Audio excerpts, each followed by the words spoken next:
Эрхэм үзэгч та бүхэнд орой мэнд хүргийн халуун зүтг хөтөлбөр эхэлж байна. Гарлаа хандуулна.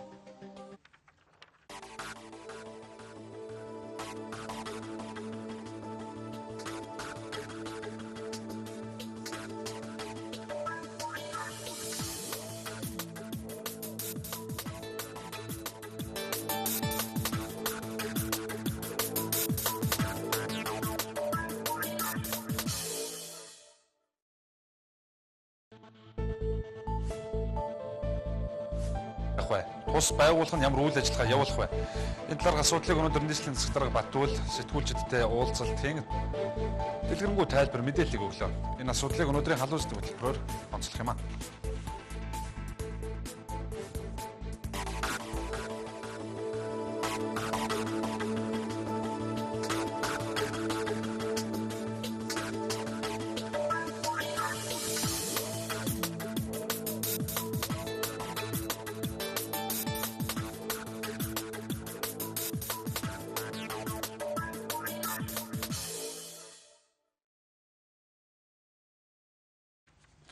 Тэгэхээр нийслэлийн орон сууцны корпорац байгуулагдсан, байгуулагдахгүй гэж янз бүрийн мэдээллүүд, хэвлэл мэдээлэлээр нэлээд явсан. За иргэдчийн талын мэдээллийг нэлээд сонирхож хүлээж байсан, юм хүлээлттэй байсан. За тэгвэл өнөөдөр нийслэлийн засаг дарга Батбул сэтгүүлчидтэй зангаагүй уулзалтын нийслэлийн орон сууцны корпорац гэж чухам ямар байгууллага байх юм, за чухам ямар үйл ажиллагаа явуулах юм, яг юу хийх юм бэ гэдэг талаар нэлээд дэлгэрэнгүй ярилцлагыг мэдээллийг бас өглөө гэж хэлэхээр байна. Тэгэхээр энэ мэдээллийг өнөөдрийн халуун зүтг хөтөлбөрөөр онцлон хөндөж байгаа юм аа. За тэгэхээр сүүлийн жилүүдэд бол ер нь орон сууцны салбар, ер нь барилгын салбар, за тэр дундаа орон сууцны зах зээл бол нэлээд өргөжин тэлж, орон сууцны одоо үн ханьж гэсэн нэлээд өссөн. За өнгөрсөн 2013 онд л гэхэд түүхэндээ байгаагүй олон одоо орон сууц ашиглалтанд орсон юм дүн мэдээтэй байгаа. За тэгвэл энэ дээр орон сууцны зах зээл дээр нэг өвөрмөц тийм нөхцөл байдал бол бий болсон. Өөрөөр хэлэх юм бол 30% урьдчилгаа төлөх чадвартай хүмүүс бүгдээрээ орон сууцанд орох юм бололцоотой. За тэрнээс гадна бэлэн мөнгөөр шууд орон сууц худалдаж авах юм хоёр сонголтын боломж байгаа.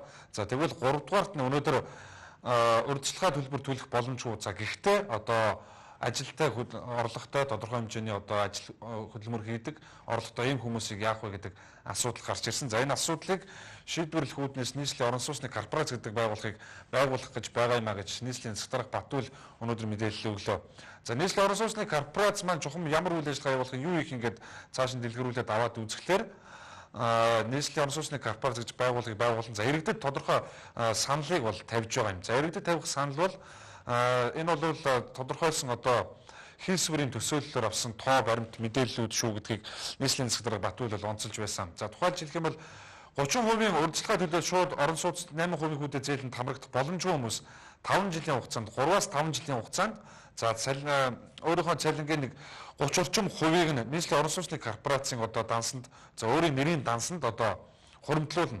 За сарын цалин 600 мянга, 767 мянга, 1 сая байх тохиолдлуудад орон сууцнд одоо хамрагдах хугацаа буюу тухайн одоо урьдчилгаа 30%-ийг хуримтлуулах нь хугацааг ингэж графикчлж харуулсан байгаа юм. За 600 мянган төгрөгийн цалинтай хүн бол сардаа нэг 200 орчим мянган төгрөг төлөөд байхад 5 жилийн дараа орон сууцнд орно. За энэ нь бол 36 орчим метр квадрат талбай бүх орон сууц байх юм аа.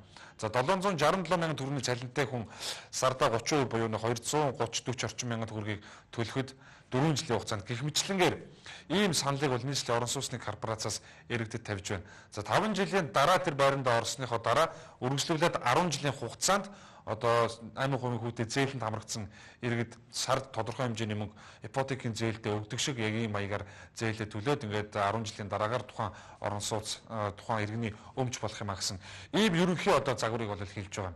За дараагийн мэдээллийг үзүүлье. Тэгэхээр эндээс бол мэдээж хэд хэдэн асуулт бол ургаж таарна л да. Энэ мэдээллүүдийг хөтөлбөрийн явцад та бүхэнд тодруулж хэлэх болно. За нийслэлийн орон сууцны корпорац эхний жилдээ бол нэг 20 мянган орон сууцны захиалга авч 50 тэрбум төгрөг төвлөрүүлэх юм төлөвлөгөөтэй байгаа юм байна. За өөрөөр хэлэх юм бол эхний жилийн санхүүжилтээр 2 хорооллын бүтээн байгуулалтын ажлыг хийнэ гэж ингэж төлөвлөсөн байна. За нийтдээ бол эхний ээлжинд нэг 6 байршил дээр юм төлөвлөлт зураг төслүүдийг бол хийж бэлэн болгосон гэсэн юм мэдээллийг өгч байна. За та бүхэн байршлуудыг одоо дээрх график дээрээс бол харж байгаа юм а. За Баянгол ям за 1-р Сонгон найрхан дүүргийн 1-р хороо 9.7 га талбайд бол орон сууц барина. За хотын шин төв Сонгон найрхан дүүргийн 32-р хорог харж байна. За Норингийн дав Ахангол дүүргийн 10-р хороо. За Улаастан Аманд Баян зүрх дүүргийн 20-р хороо гэх мэтлэн ингээд 6 байршил дээр хийнэ. За нийслэлийн орон сууцны корпорац гэдэг байгууллагыг нийслэлийн зүгээс байгуулад ингээд үйл ажиллагаа явуулахад нэг давуу тал байгаа нь бол нийслэлийн одоо түрүүний хэлдэг байршлууд дээр байгаа тэр газрууд бол бүгд нийслэлийн өөрийнх нь өмч байгаа учраас газар буюу суур хөрөнгө нь өөрийн одоо өмч байгаад байгаа учраас нэмүү одоо өртөг тийм овийн хвшлийн одоо компаниудын барьж байгаа шиг өртөг шингэхгүй өөрөөр хэлэх юм бол одоо үн бол харьцангуй хямд ийм боломжийн үнэтэй ийм орон сууцыг бол зах зээлд нийлүүлэх юм боломж байна гэж нийслэлээс бол хараад байгаа юм байна. За нийслэлийн засаг дарга Батүйл өнөөдрийн талаар нэлээд дэлгэрэнгүй тодорхой тайлбаруудыг өглөө. За хамгийн нэгдүгээр мэдээж хэрэг ямар эрсдэл байж болох вэ? Ер нь эрсдэл гарсан тохиолдолд эрсдлийг хэн хариуцах вэ гэдэг асуулт мэдээж хэрэг нэгдүгээр тавигдаж таарна. За жил болгон сар болгон 200 мянган төгрөгөө төлөөд байгаа 5 жилийн хугацаанд 3-аас 5 жилийн хугацаанд төлсөн энэ иргэд 5 жилийн дараа ихэд орон сууцнд орох тэр баталгаа нь юу юм? Өөрөөр хэлэх юм бол тухайн нийслэлийн орон сууцны корпорац гэдэг байгууллага дампуурчвал яах юм эсвэл ийм одоо эрсдлүүд болон эрсдлийг хэн хариуцах вэ гэдэг асуулт нэгдүгээр мэдээж тавигдаж таарна. Тэгэхээр энэ мэдээлэл дээр хамгийн нэгдүгээр Батүйл дараагаас хариулт авлаа. За тэрээр юу гэж хэлснийг үзүүлье. Энэ бол ийм эрсдэл нэгдүгээр ерөөсөө эрсдлийн баталгаа нь юу гэхээр хувийн хвшилт бол хэн ч эзэж юм мөнгөг өгөхгүй. Тийм ээ? Яг бол дампуураад алгуулсан. Тийм ээ? Яах ч юм. Нэг л онцлог байдаг. Төр эзэж дампуурдаг. Төрийн захиргаа бол эзэж байж. Улаанбаатар хот байгаа бол хариуцагч эзэн байгаа. Хоёрдугаар энэ бол тэр дампуурдаггүй тэр төрийн захиргаа чинь өөрөө шийдвэр гаргаад хийчихсэн шүү дээ тийм. Тэрхэд нийгмийн даатгалын санд мөнгө өгдөг л үстэй тийм. Хоёрдугаар яхаа бас нэг зүйл нь юу гэхээр зэрэг энэ дандаа нэрийн даасан. Өөрөөр хэлбэл одоо би яг нийгмийн даатгалын шимтгэлш. Миний мөнгө бол миний нэрийн даасан дээр байна. За буцаагаад авахаар бол буцаагаад өгч. Тэгтээ хүүтэй өгөхгүй. Эргэж бол хүүтэй өгөхгүй. За хүүтэй нэгдүгээр өгөхгүй. Хоёрдугаарт нь бол нэг буцаавал дахиж гэрээ өгөхгүй. Яг бол нөгөө хүмүүс чинь хүүтэй өгдөг, хүүтэй буцаагаад өгөх юм бол энэ чинь нөгөө хадгаламжийн сан болж байна шүү. Тийм ээ? Юу орон сууцны гэж байна. Хоёрдугаарт нь бол өгөөд буцаагаад аваад идэг байх юм бол тэ хүн дуртай үедээ нөгөө мөнгө авч гараад тийм ээ? Тэгээд буцаж орж ирснээр дали би буцаад хийгээд ингээд энэ нөгөө санхүүгийн байдал гэж тогтворгүй болчихсон. Тийм учраас маш хатуу хариуцлагатай. Зүгээр нийслэл бол энэ дээр хөрөнгөний ямар баталгаа гаргаж байна? Бид нар төсөвтэй. Жилдээ 500 төгрөг төсөв. Нэгдүгээр. Хоёрдугаар одоо эдний мэдл 400 мянган газар. Тийм ээ? Бидний өгч байхгүй энэ газар чинь. Газар маань бидний баталгаа. Тийм ээ. Тэр төсвийн баталгааг бол энэ чинь жилдээ 500 тэрбум шүү дээ. Тийм ээ?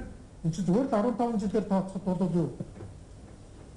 15 жилээр тооцоход 7.5 их нийтийн баталгаа байхгүй. Яг үнэндээ.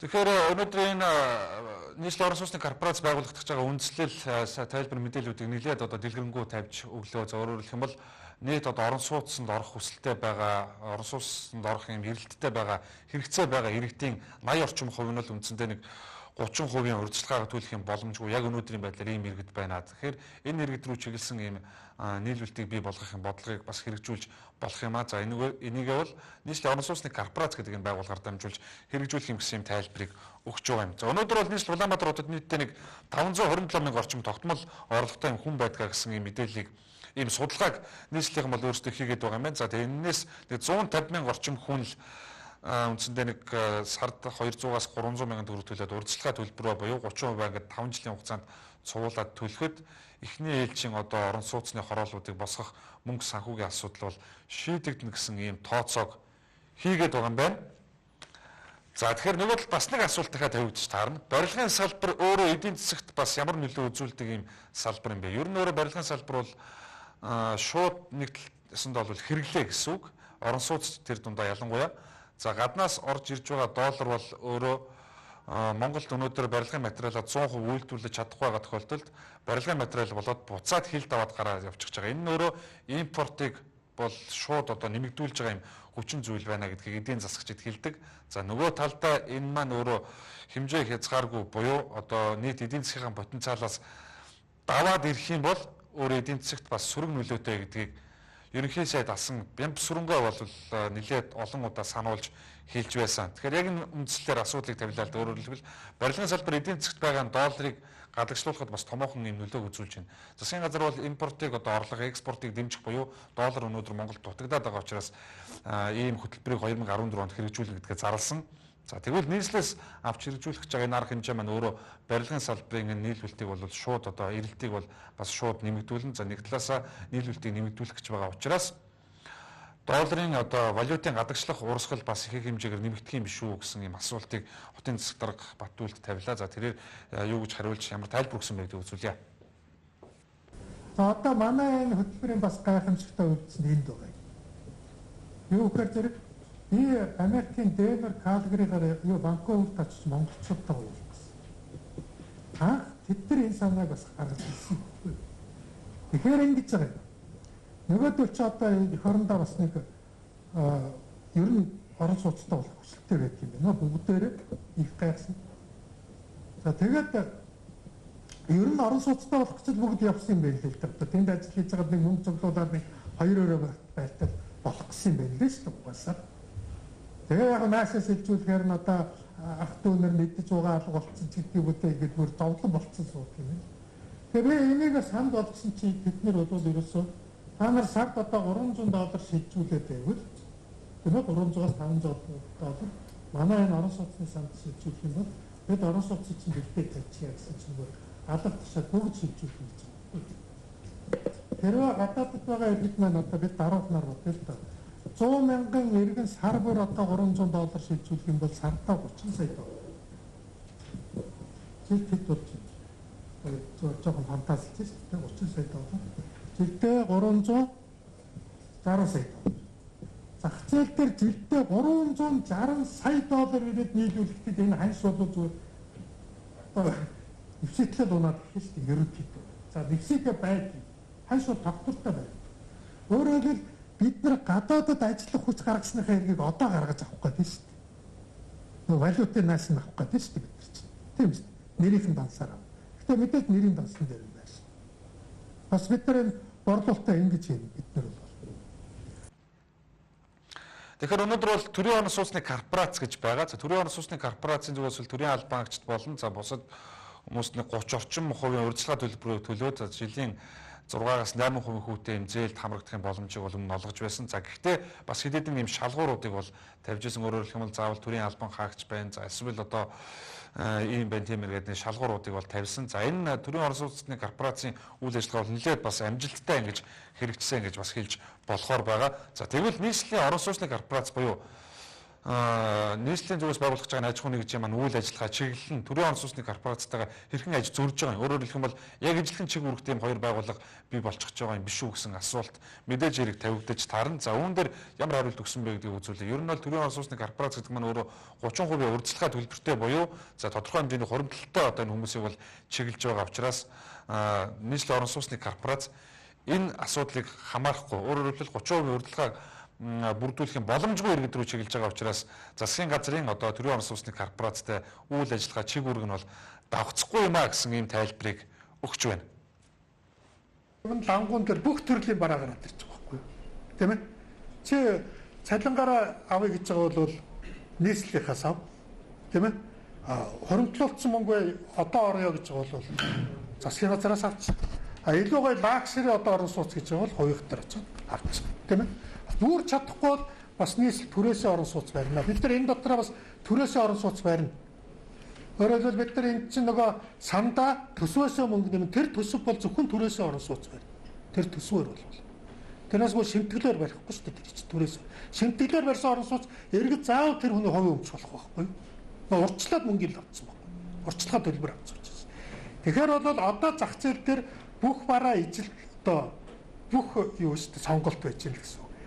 Капитализмын нэг сайхан юм нь бол бүх сонголт байхыг л хэлж байгаа байхгүй. Яг дэлгүүрт ороход хямдаас авахулаад үнэтэй байдаг үстэй. Тийм үстэй. Гар урлаас авахулаад брэнд үчилдэг шүү дээ. Яг л тэр болчихж байгаа байхгүй. Орон сууцны зах зээл дээр. Тэгэхээр орон сууцны одоо хөтөлбөр хөнгөлтэй зээлийн хөтөлбөр янз бүрийн хөтөлбөрүүд хэрэгжихдээ иргэдэд бол хэд хэдэн бас шалгууруудыг тавьдаг. Өөрөөр хэлэх юм бол цалин тэднээс тийм орон сууц авах гэж байгаа бол мэдээж эрэг цалингийн хэмжээ тэдэн төгрөг байна гэдэг ч юм уу. Эсвэл төрийн орон сууцны корпорац буюу одоо хуучин Оскагийн зүгээс бол төрийн албан хаагчдыг энэ хөтөлбөрт хамруулахдаа заавал төрийн албан хаагч байна. Заавал тодорхой юм шалгууруудыг бол тавьдаг. За тэгвэл нийслэлийн орон сууцны корпорац өөрөө ямар шалгуур тавих юм? Өөрөөр хэлбэл яг энэ өмнөх одоо явж ирсэн жишгүүдтэй адилхан юм шалгуурыг тавих уу? Жишээ нь арилжааны банк гэхэд та 70 м квадраттай байр өөрөөр хэлбэл 70 сая төгрөгийн зээл авах гэж байгаа бол таны цалин тэдэн төгрөгөөс дээш хэмжээтэй байх ёстой. Гэр бүлийн орлого тэдээс дээш байх ёстой гэд шалгуур тавьдаг. За энэ бол өөрөө мэдээж хэрэг эдийн засгийн одоо үүднээс зах зээлийн юм чөлөөт одоо өрсөлдөөний дунд явагдаж байгаа бизнес учраас зүй ёсны асуудал.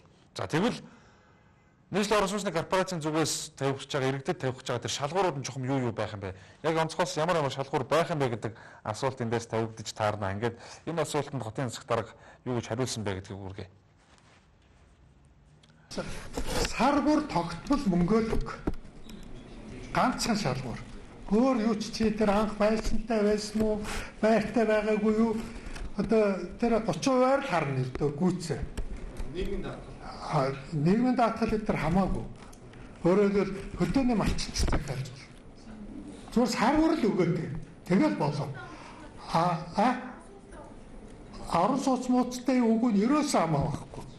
За яг гэвэл бид нар мөнгөнд дуртай л байна шүү дээ. Тийм үстэй мөнгө л авъя гэж шүү дээ. Гэхдээ энд ашгүй нэг чухал юм марчсны сануулчлаа. Одоо бид нар энэ шийдвэр гарсны дараа ахиж хөдөө орон нутгаас ирж хашаа хатахыг зогсоох гэж байгаа. Тийм ээ. Гэхдээ та зүгээр энэ төлөөл тэгэл сайхан ирээл шилжээл ороод ир тийм биз дээ тийм ээ. Одоо тэгээд ирээл хашаа хатгаад гар төлөө дахиад өндрүүлгээ болоо.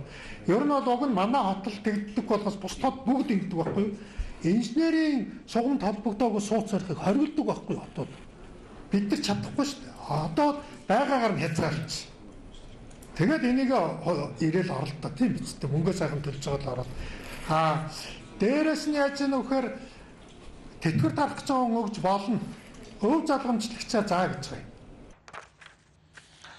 Тэгэхээр юуны төрөнд ер нь яг ийм загвараар нийслэлийн одоо орон нутгийн өмчт ийм компани байгуулад нийслэлийн орон сууцны корпорац гэж нэрлээд за ингээд орон сууцчлах бодлого дээр бас ингээд дэмжлэг үзүүлээд хөтөлбөр хэрэгжүүлээд ингээд явбал өөр эцсийн үр дүн бас юу байх вэ? Ер нь өөрөө энэ яриад байгаа загвар маань хэр зэрэг эдийн засагт бодит амьдрал дээр хэрэгжих юм боломжтой болцоотой гэдэг асуудлыг харах үднээс гадаадын туршлагыг мэдээж хэрэг судалж таарна. За нийслэлийн мэрэгчлэтнүүд холбогд халбаны хүмүүс Сөүл хот болон Сингапур одоо хот улсын загвар жишээнүүдийг бол бас нэлээд судалсан юм байна.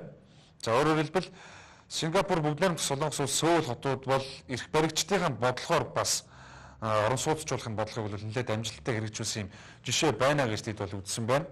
За Сингапурын жишээнээс жишээ авч нийслэлийн засаг даргын орлогч одоо очрот тодорхой мэдээллийг өгч байна. За энэ мэдээллийг үргэлж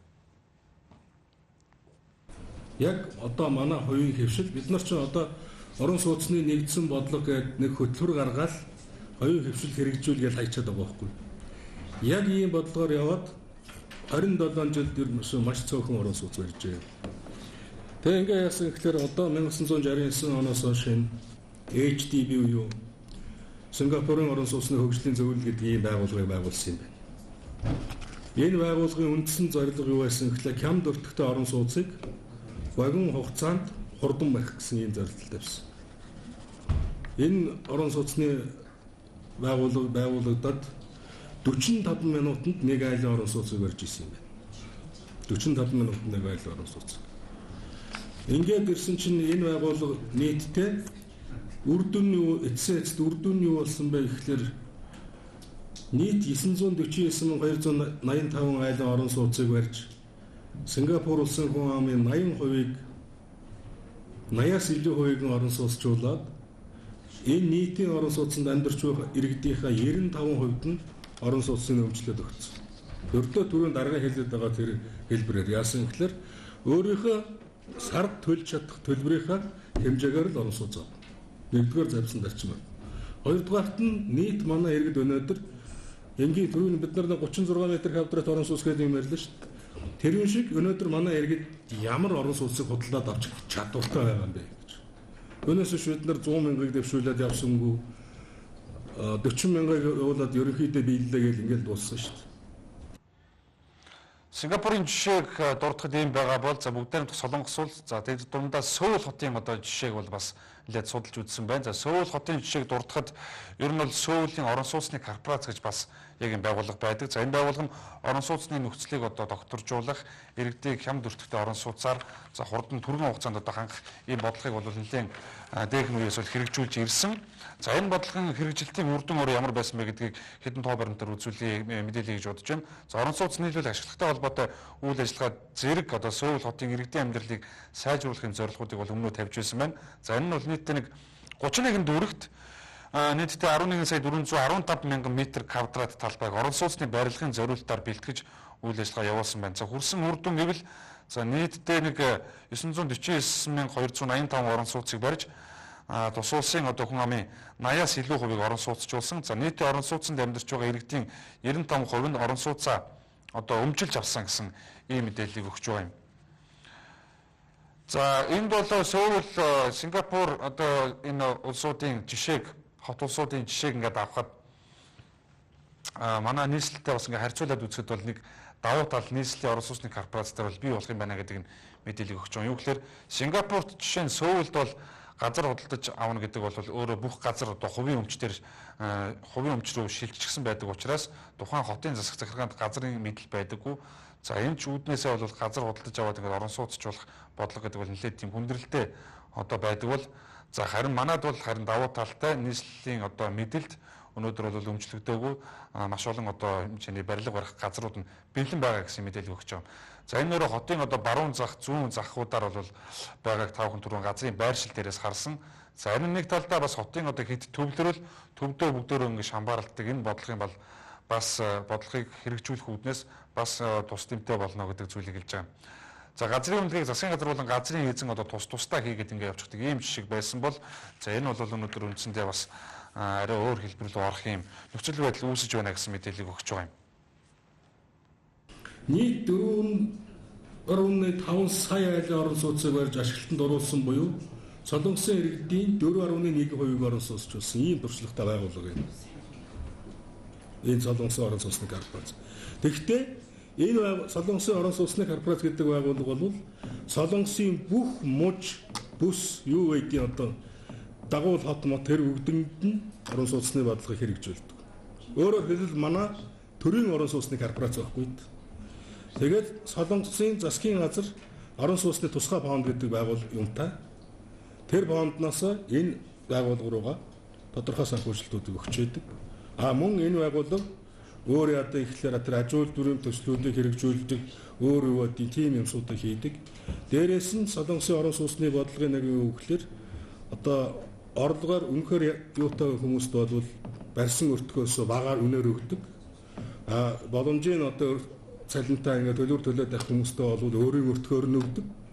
Түүнээс дээш 86 метр квадратаас дээшийг бол энэ корпорацууд барихгүй. 86 метр квадратаас дээшийг бол яадаг ихлээр тэр хувийн хвшлэх хэрэгтэй. Тэнд 110 метр квадраттай юм уу 120-тай орох чадвартай хүмүүс бол тэр гоё орон сууц руу яваа гэж шүү дээ. Ингээд зааглаад өгсөн ийм одоо орон сууцны бодлогод байдгийн байна гэж. Тэгэхээр маш олон нэлээд их төлөвлөлт хийсэн байгааг өнөөдөр сэтгүүлчдэд танилцууллаа. За тэр дотроо бас нэг санааг бол хэлсэн. Тэгэхээр үзэгчид иргэд өөр өөрсдийнхөө бас бодлоор нийслэлийн зүгээс санаачилж байгаа энэ ажлыг дүүнхэн зөв бизээ гэж бодож байна. За ер нь бол орон сууцны үнийг доктортой байлгах үүднээс хэд хэдэн арга хэмжээг бол бас улс орнууд авч хэрэгжүүлсэн байдгаас хэрэгжүүлж бас болох юм санаа байгаа гэдгийг мэдээлж байна. За засаг дарга яг энэ үүднээс бас тодорхой нэг үүргийг холбогдох албаны хүмүүст бол өгөөд байгаа гэсэн мэдээлэл өгч байна. Ер нь бол саяны жишээ нарийн давааг буцаагаад энд бол одоо энэ төлөвлөлтөн дээр би нэмж үүрэг даалгавар өгсөн байгаа л да. Энд нь ялангуяа дэлхийн брэндүүдэд газар өгье гэдэг байгаа байхгүй юу? Одоо KFC одоо юу гэдэг McDonald's те Starbucks эдгээр бүгдийг нийш нь оруулъя гэдэг юм л да. Яагаад тэгж байгаа гэхээр энэ нөгөө брэндүүд энэ орон сууцны үйл хөдлөх хөрөнгө их доктортой байлгадаг байхгүй юу? Гэхдээ тэгж шүү дээ тийм ээ. Ерөөсөө KFC McDonald's тааны тийш үйл хөдлөх хөрөнгө маш доктортой үнэтэй байдаг. Энэ зөвхөн энд спорт цогцлбор байна, нөгөө эмнэлэг бүх юм байна. Дээрээс нь брэндүүд байна. Тэгэхээр зэрэг бид нар ч бодож байгаа шүү дээ. Өөр хүүхдтэй хөрөнгө мөнгө үлдэн шүү дээ, тийм биз дээ. Ерөөсөө та нар энд одоо бараг л гэртээ унтах гэж ордог ийм гоё хотгоо юм. Унтах гэж л байна. Бус цагт бол ерөөсөө тэгэл ажилдаа явахаас бусад үед бол ерөөсөө ямар ч хэрэгцээг дутаахгүй гэж байгаа байхгүй. Цэцэрлэг хөөхтэй л яваад байгаа. Мөн үү? Харуултан цэцэрлэгтэй, яашлтайгаа бүх юмтай. Сургууль мургуул бүх юм. Тэгэхээр нийслэлийн орон сууцны корпорац гэдэг байгууллагыг байгуулад нийслэл Улаанбаатар хотын хүн амыг орон сууцжуулах нь бодлогыг бол хэрэгжүүлнэ гэдэг ийм зорилгыг нийслэлийн засаг захиргааны зүгээс бол өмнөө тавьсан тухайга өнөөдөр сэтгүүлчдтэй цангаагүй уулзалт хийж танилцуулж санаа бодлоо солилцлоо. За ер нь бодит амьдрал дээр энэ маань хэрэгжихдээ өөрөө бас хэд хэдэн эрсдлийг бол харгалзаж үзэх шаардлагатай гэдэг зүйлийг эдийн засгчид нэг талаас нь хэлж эхэлсэн. За энэ асуудлыг бид тусад нь бас дараагийн сэдвээр хөндөх болно. За ер нь бол нийслэл Улаанбаатар хотын зүгээс дахин одоо төлөвлөлт, гэр хорооллын дахин төлөвлөлт гэдэг зүйлийг бол анх 2012 онд сонгуулийн үеэр бол ярьж байсан. Өөрөөр хэлэх юм бол нийслэлийн гэр хорооллын иргэдийг орон сууцжуулна, амны орон сууцжуулна. За тэр дундаа гэр хороолол дахин төлөвлөлт хийнэ гэдэг ийм зүйлийг ярьж байсан. За өнөөдөр энэ ажил маань нэг талдаа явж байгаа зэрэгцээд нийслэлийн орон сууцны корпорац гэдэг байгууллагыг байгуулад хотыг одоо өргөтгөх, за төвлөрлийг сааруулах үүднээс ийм бодлогыг дэвшүүлээд байна гэдгийг бол зарлаж байгаа юм аа. Тэгэхээр эдийн засгийн ачаалал маань өөрөө бас нэг талдаа даах уу үгүй юу гэдэг асуудлууд тавигдж таарна. За мэрэгжлийн хүмүүсийн үг санаа бодлын дээр бол бас тавигдж таарна. За маш олон одоо эдийн засгчид, бизнесмэнүүдийн бас санаа бодлыг энэ дээр бол тусгах ийм шаардлага бол гарч таарна. За ингээд олон талын одоо их сурвалжуудын олон талын мэдээллүүдийг тусгасан ийм үндэсний одоо хилцлийн үр дүнд энэ ажил маань өөрөө цаашаа хэрэгжихгүй явах уу үгүй юу гэдэг нь үндсэндээ нийтдээ нийслэлийн одоо нийт иргэдийн хүсэл санаачлаг зоригоос бол шууд хамаарна гэдэг зүйлийг хотын засаг дарга Батүл хэлж байна. Өөрөөр хэлэх юм бол нийслэлийн орон сууцны корпорац гэдэг байгууллага байгуулагдаад өнөөдрийн ярьж байгаа зүйлүүд бодит амьдрал дээр хэрэгжихгүй үгүй юу гэдг нь өөрөөр хэлбэл нийслэл Улаанбаатар хотын иргэд оршин суугчдын бас дэмжлэг санаачлагаас шууд одоо шалтгааллах юм а гэдэг ийм тайлбарыг хэлж байна. Энэ сэдвийг бид орхихгүй дараа үргэлжлүүлэн бас хөндөж ярих болно. Анхаарал тавьсанд баярлалаа. Халуун сэдв хөтөлбөр энэ төрөөр өндөрлөж байна.